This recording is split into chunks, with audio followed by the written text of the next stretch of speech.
Depuis maintenant plus de 10 ans, les scandales agroalimentaires se succèdent et se ressemblent. De la viande de cheval à la crise du lait, la méfiance des consommateurs ne cesse de gagner du terrain. Mais en 2017, un aliment est apparu dans le viseur des médias et a attiré toutes les foudres, le jambon. Révélation sur les techniques de sa conservation et les nitrites.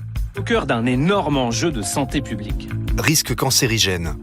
Contamination à la listeria. Des lots de jambon supérieur contaminés par la listeria. Remise en cause du bien-être animal et vidéochoc dans les élevages. Crise des éleveurs, malmenés par les industriels de l'agroalimentaire. Ou encore manifestation végane. Des militants qui dénoncent les conditions d'élevage.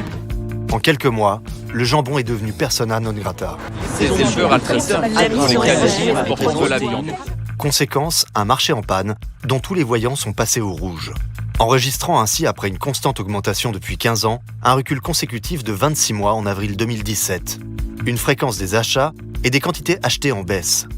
Des consommateurs qui changent profondément leur comportement et se tournent vers de nouvelles alternatives végétales dont l'évolution de la pénétration a atteint 81% en 2017. Clou du spectacle, pour la première fois en France, les ventes de burgers ont dépassé les ventes du traditionnel jambon-beurre.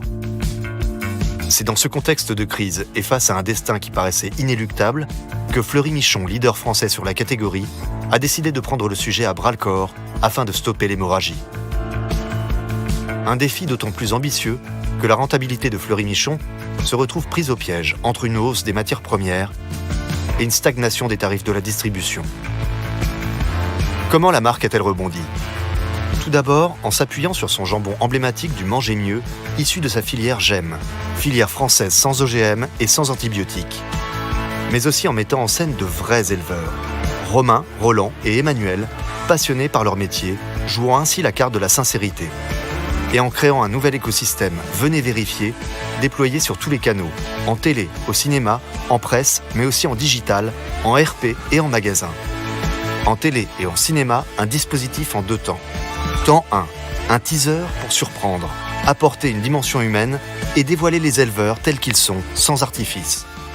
Quand on dit élevage industriel, les gens pensent... Non. Quand on dit industrie agroalimentaire, les gens pensent... Les gens pensent élevage industriel. Et c'est pas très intéressant. Alors maintenant, si vous avez... Non.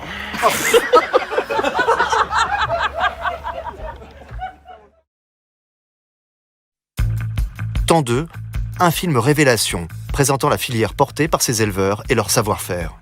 Quand on dit industrie agroalimentaire, les gens pensent élevage industriel. Et c'est pas rassurant. Pourtant, certaines grandes marques n'hésitent pas à faire appel à des éleveurs qui travaillent différemment. Comme nous. Fleury-Michon, par exemple, c'est grâce à nous s'ils ont pu créer leur filière d'élevage sans antibiotiques, sans OGM. Maintenant, si vous avez toujours des doutes, venez vérifier par vous-même. On vous attend. Venez vérifier sur fleurymichon.fr. En digital, sur les réseaux sociaux, nous retrouverons nos 3 éleveurs invitant via des vidéos selfies les consommateurs à leur rencontre. Je vous invite à venir voir comment on travaille vraiment. Une invitation relayée aussi en magasin via un stickage événementiel sur les produits. Au final, une expérience venez vérifier unique permettant ainsi aux consommateurs et blogueurs de remonter la filière de l'élevage à l'usine. Et pour tous ceux qui n'auraient pas pu aller sur place, des vidéos preuves dévoilant l'envers du décor seront mises à disposition sur le site. Enfin, ce sujet clé pour la marque sera défendu auprès des leaders d'opinion en presse quotidienne. Les résultats. Une campagne remarquée par les consommateurs qui sont 68% à la percevoir comme différenciante et qui disposent ainsi d'un souvenir publicitaire fort. Une campagne remarquée par les médias avec des dizaines de retombées RP en presse, web et des retombées TV permettant de toucher une audience de plus de 10 millions de personnes. Une campagne qui a été aussi très appréciée, avec un agrément important. La majorité des spectateurs le regarderaient une nouvelle fois avec beaucoup de plaisir.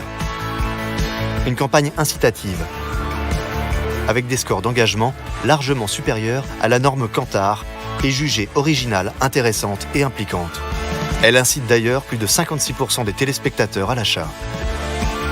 À l'arrivée, des résultats très positifs sur la marque, avec des consommateurs qui associent directement la notion de qualité à la marque Fleury-Michon.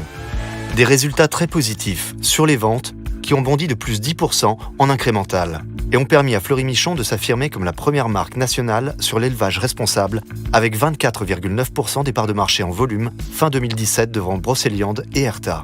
La campagne a permis d'augmenter la pénétration dans les foyers de plus 2,3 points entre fin 2016 et fin 2017 et ainsi recruter plus de 633 000 nouveaux foyers consommateurs. Mais aussi de consolider les consommateurs actuels, qui ont augmenté la quantité achetée de charcuterie GEM de plus 52% par rapport à 2016 et ont aussi porté leurs achats sur d'autres produits de la gamme, lardons, volailles. Au final, un chiffre d'affaires de la gamme charcuterie qui repart enfin à la hausse fin 2017 avec une évolution de plus 0,3% alors qu'il n'avait cessé de baisser en 2017. Une campagne qui a aussi boosté le lancement de la filière J'aime le poulet avec des perspectives d'évolution 2018 de plus de 111% en volume. Conclusion, cette campagne a contribué à réaffirmer l'engagement de la marque dans le manger mieux, initié depuis quelques années, et à légitimer la première présence de Fleury-Michon sur le Salon de l'Agriculture en 2018. Enfin, elle a permis de contribuer à l'élargissement de la filière J'aime, avec maintenant plus de 51 éleveurs qui l'ont rejoint, tout en ouvrant aussi de nouvelles perspectives à la création d'une nouvelle filière française bio en cours aujourd'hui.